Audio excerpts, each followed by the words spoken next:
వాస్తవంగా ఈ యొక్క ఫెలోషిప్ వార్షికోత్సవ సెలబ్రేషన్ గురించిన కొన్ని మాటలు గుప్తంగా మీకు అందించాలని దేవుడు నాకు ఇచ్చిన సమయాన్ని బట్టి దేవుని స్తోత్రం చెప్తున్నాను.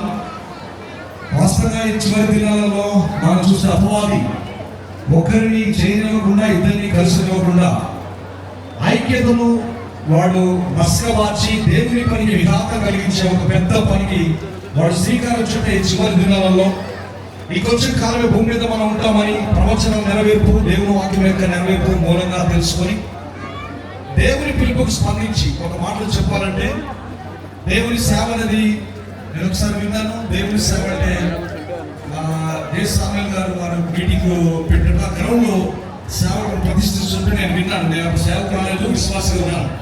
సేవ అంటే చావు, సేవ అంటే చావు. కొన్నిసార్లు యేసు ప్రభువు శిలువలో మరణించిన దానికి సాదృశ్యంగా అలాంటి త్యాగంతోనే సమర్పణ అనేక మంది దైవజనులు వారి జీవితాన్ని, వారి కుటుంబాన్ని, వారి భవిష్యత్తును కూడా దేవుని కోసం త్యాగం చేయడానికి ఎన్నో పరిస్థితులకు వచ్చి దేవుని పిలుపుకు లోబడి వారి ముందు ఉన్నత భవిష్యత్తుగా కూడా వారు దేవుని పిలుపుకు లోబడి వారు దేవుని సేవకు రావడం అది ఎంత గొప్ప విషయం. దీని వెనకాల ఎంతో త్యాగము, సమర్పణ ఉంటుంది. అంతేకాదు ప్రతి దైవజనుని వెనకాల కూడా ఒక చరిత్ర ఉంటుంది. దేవుని సేవకుడు అనే మాట మనం ఆలోచిస్తే ఎంతో ఉన్నతమైనది.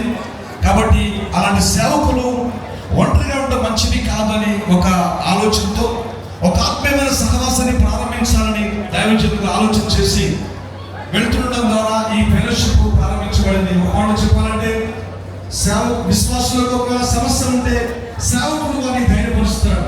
సేవకుడికి సమస్య ఉంటే వారిని ధైర్యపరిచేవారు.